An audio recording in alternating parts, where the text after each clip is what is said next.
Good morning friends, అందరు ఎలా ఉన్నారు? బాగున్నారా? మా సబ్స్క్రైబర్స్ అందరికీ చాలా ధన్యవాదాలు మా వీడియో చూసి ఆదరిస్తున్నందుకు. నిన్న మేము ఎక్కడికి వెళ్ళామంటే నిన్న శివరాత్రి రోజు. నిన్న పెట్టలేదు వీడియో, నిన్న తీసిన వీడియో ఇది. చూశారు కదా. ఎక్కడికి వెళ్తున్నాం? సిద్ధేశ్వరం. మా ఊరికి 10 కిలోమీటర్ దూరంలో పునుగోడు దగ్గర సిద్ధేశ్వర ఆలయం అని ఉంది. పే చాలా ప్రసిద్ధిగాంచిన ఆలయం, చాలా పురాతనమైన ఆలయం, రాజుల కాలంలో కట్టించినటువంటి ఆలయము. మా పెద్దలు కూడా చెప్తుండేవాళ్ళు ఈ ఆలయం చాలా మహిమ ఉంది అని. కానీ ఈ ఆలయానికి శివరాత్రికి మేము ఎప్పుడో 6-7 సంవత్సరాల క్రితం పోయినట్టు గుర్తు. మా ఊరికి 10 కిలోమీటర్ల దూరంలో ఉన్నా కూడా పోలేకపోయామంటే చూడండి. ఈ సంవత్సరం మేము ఊర్లో ఉన్న శివాలయానికి పోయిచ్చాము. మా ఊర్లో కొండ మీద రాజులు కట్టించిన శివాలయానికి పోయిచ్చాము. మా ఊరు కొండ మీద ఉన్న శివాలయం, ఈ శివాలయం ఆ రాజుల కాలంలో కట్టించిన శివాలయాలే. మా ఊరికి 10 కిలోమీటర్ దూరం. ఇది ఎక్కడి నుంచి పోవాలంటే మా ఊరు కనిగిరి నుంచి 10 కిలోమీటర్ల దూరం అండి. ఈ 10 కిలోమీటర్ దూరం ఒకప్పుడు అన్నీ సేలుండేవి. ఇప్పుడంతా గ్రానైట్ క్వారీలు. కొండలు, ఒక పక్క కొండలు ఉంటాయి, ఒక పక్క ఈ కంది పొలాలు అవి పండేవి. ఇప్పుడు అన్నీ గ్రానైట్ క్వారీలు అయిపోయినాయి. ఒక 25 సంవత్సరాలు అయిందనుకుంటా మా ఏరియా గ్రానైట్ వచ్చి. మొత్తం గ్రానైట్ క్వారీలే. ఆ క్వారీల మీదగా వెళ్ళాలి. కొంచెం దుమ్ము ధూళి ఎక్కువగా ఉంటుంది. నిన్నైతే వర్క్ ఆపినట్టుంది అందరూ. గ్రానైట్ ఫ్యాక్టరీలు, అవి రాళ్ళు కట్ చేసే మిషన్లు, క్వారీలు, పెద్ద పెద్ద లారీలు అన్నీ తిరుగుతుంటాయి. ఇప్పుడు ఈ దారిలో రైల్వే లైన్ కూడా వచ్చింది, పునుగోడు వెళ్ళే దారిలో. ఇది 10 కిలోమీటర్ దూరం. ఆలయం మటుకు చాలా బాగుంటుందండి. అది ఆలయానికి తూర్పు భాగంలో చూశారుగా, తూర్పు భాగంలో వాగు. మనకి వాయుమూలలో వచ్చేసి పైన పెద్ద చెరువు, 2 కొండలకు మోటించి కట్టారు చెరువు. పెద్ద చెరువు అనమాట అది. ఇది ఆలయం, సిద్ధేశ్వర ఆలయం. చాలా పురాతనమైన ఆలయము. నేనైతే ఈ ఆలయానికి 2004 సంవత్సరంలో, అప్పుడు అంతకుముందు బండి నమ్ముకొని పరిస్థితులు బాగాలేక నాకుండే 2 వీలర్ వాహనం అమ్ముకొని ఒక డొక్కు సైకిల్ ఉండేది. కొంచెం దిగులుతో విచారంగా ఒకసారైనా దేవుని దర్శించుకోవాలని చెప్పి ఖర్చు లేకుండా సైకిల్ దొక్కుంటూ వెళ్ళానండి. 10 కిలోమీటర్లు, గుర్తుపెట్టుకోండి. 10 కిలోమీటర్లు సైకిల్ దొక్కుంటూ వెళ్ళా 2004లో. అక్కడ మా ఊరోళ్ళు తెలిసిన వాళ్ళు అక్కడ చెరుకులు, పుచ్చకాయలు అవి అమ్ముతా. వాళ్ళు అడిగారు, ఏందన్నా సైకిల్ మీద ఇచ్చావు, బుస్కన్నా రాకూడదని. నేనేం బాధపడలేదు. అట్ట కష్టపడి సైకిల్ దొక్కుంటూ వచ్చాను 2004లో. ఆ 2004లో సైకిల్ దొక్కుంటూ వచ్చాను నేను ఈ ఆలయానికి. 2005లో వచ్చేసరికి అదే 2004 శివరాత్రికి అయిపోయిన తర్వాత అయ్యప్ప స్వామి మాలేసుకున్నా. 2005, నేను 4 అని చెప్పాను, 4 కాదు, 2005 సంవత్సరం మేము ఈ దేవస్థానంలో మేము కూర్చున్న కాడే నిద్ర చేశాం. అయ్యప్ప మాలేసుకొని 2005లో నేను బండి కొనుక్కోవడం జరిగింది. 2004లో సైకిల్ తొక్కుంటూ వెళ్ళాను నేను. 2005 సంవత్సరం బైక్ కొనుక్కున్నామండి. అది దేవుడి దగ్గరికి కష్టపడిపోతే మనకి ఏది లేదో అది దేవుడు ఇస్తాడు. ఇప్పుడు నేనేం కోరుకోలే.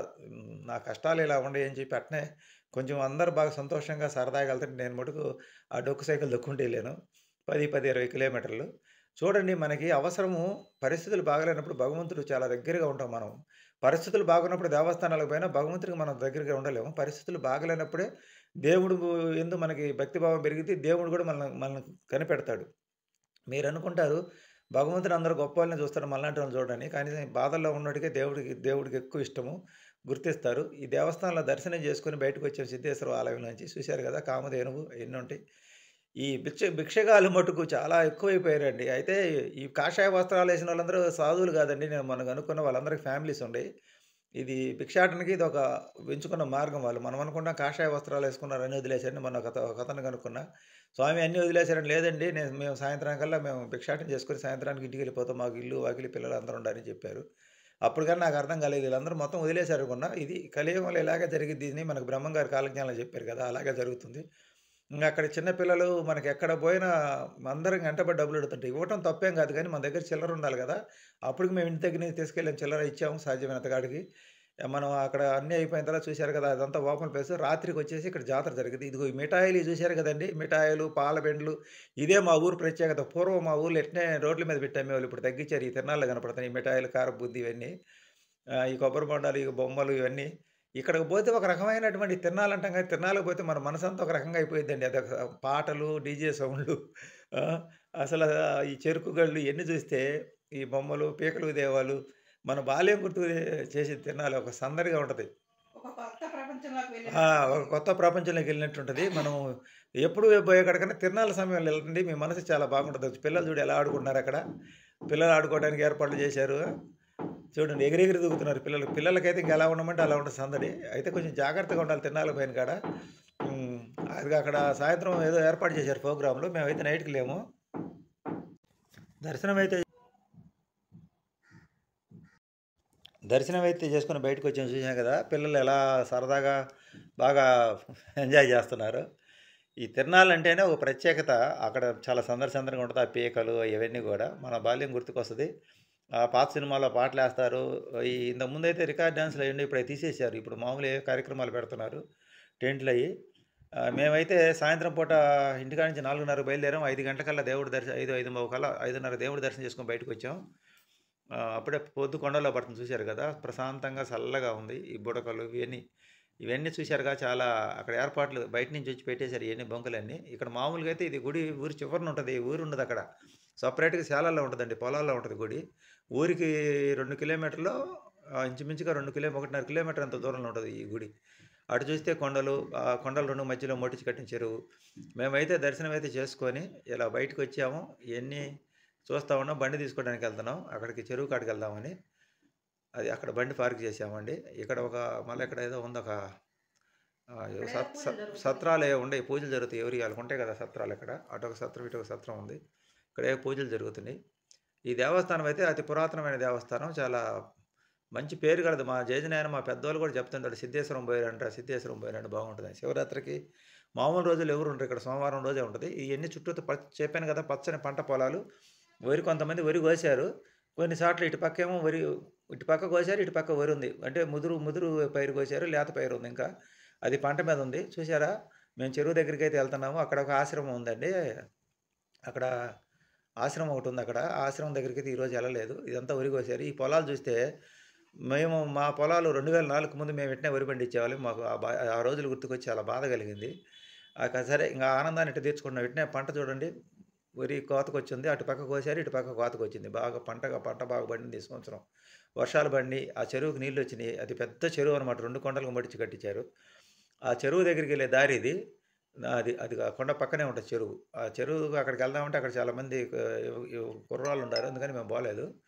ఆ చెరువు కట్ట మీద పోదామంటే చాలామంది యువకులుండారండి. వాళ్ళు పిల్లకాయలు కదా! ఇంకా బాగా వాళ్ళు సందడిగా ఉంటారు. ఇంక అక్కడ లేడీస్ ఉండారని నేను వెళ్ళలేదు. లేకపోతే చెరువు కూడా చూపించేవాడిని. చాలా పెద్ద చెరువు. చాలా బాగుంటది పునుగోడు చెరువు అంటే. ఈ చుట్టుపక్కల ప్రాంతాలందరికీ పంట సాగునీరంతా దాని నుంచే వస్తుంటది. చెరువు అక్కడి నుంచి మేమైతే మళ్ళా రిటర్న్ అయ్యాము. రిటర్న్ అయ్యి వచ్చే దారి చూడండి. అక్కడ ఆశ్రమం ఉంది. ఆశ్రమం దగ్గరికైతే వెళ్ళలేదు ఈసారి మటుకు మేము.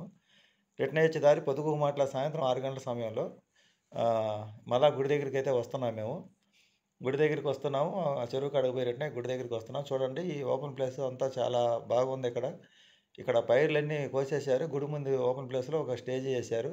ఇక్కడ సాయంత్రం పూట రాత్రిపూట కార్యక్రమాలు అవి ఉంటాయి. ఏం కార్యక్రమాలు అనేది నేను చూడలేదు కానీ ఇక్కడంతా బాగా డీజే సౌండ్లు బాగా సందడిగా ఉంది. అక్కడైతే ఉగ్గాని వండి పెడుతున్నారు. బొరుగులు ఉగ్గాని అంటే మీకు ఎంతమందికి తెలుసో? ఉగ్గాని అంటే బొరుగులతో చేస్తారు. వచ్చిన భక్తులందరికీ ఆహారానికి ఇబ్బంది లేకుండా ఉగ్గాని వండి పెడుతున్నారు ఆ చివరన. ఎటు చూసినా కొండలే చూడండి. మా ఊరు నుంచి ఎటు చూసినా కొండలేనండి. కొండ ప్రాంతం చాలా బాగుంటది. ఒకప్పుడైతే మా ప్రాంతం మెట్ట ప్రాంతం అనేవాళ్ళు కానీ ఇప్పుడు బాగా అభివృద్ధి చెందింది బాగా. గ్రానైట్ క్వారీలు అన్నీ వచ్చేసినాయి. గ్రానైట్ క్వారీలు, రైల్వే లైన్ వస్తుంది. ఎక్స్‌ప్రెస్ హైవే వస్తుంది. గుడి దగ్గరికి పోయే దారి ఇది. మేము రిటర్న్ అయ్యి గుడి దగ్గరికి వస్తున్నాం. గుడి దగ్గరికి వచ్చి ఇంకేం చేసాం మళ్ళా మేము ఇక్కడ ఏదో ఒకటి తినాలి కాబట్టి ఒక చెరుకులు తీసుకున్నాం. చెరుకులు తీసుకొని మిక్చర్ బండి చూశారు కదా! ఇక్కడ కాదండి. వేరే మిక్చర్ బండి ఒకటి ఉంది. అక్కడ పోయి మిక్చర్ తిన్నాం. మిక్చర్ అయితే మటుకు ఎలా ఉందంటే సూపర్‌గా ఉందండి. అతను భార్యాభర్తలు ఇద్దరు కలిసి ఎక్కడ తినాలైనా 100 కిలోమీటర్లు పోతారంట మా ఊరే. అతను ఎక్సెల్ బండికి అది సెట్ చేసుకున్నాడు మిక్చర్ బండి వెనక పక్క. ఇది బస్సు చూడండి. ఎప్పుడు మనకి తెల్లవార్తలు తిరుగుతా ఉంటది ఈ బస్సు. కనిగిరి పునుగోడు. ఈ బస్సు సౌకర్యం కూడా ఇచ్చారు. చూడండి మా వీడియోలు నచ్చితే మీరు లైక్ చేయండి, షేర్ చేయండి, సబ్స్క్రైబ్ చేయండి. ఇలాంటి మరిన్ని మంచి వీడియోలు ఎన్నెన్నో వస్తాయి. చూడండి మిక్చర్ తింటాం. మా వీడియోలు నచ్చితే లైక్ చేయండి ప్లీజ్.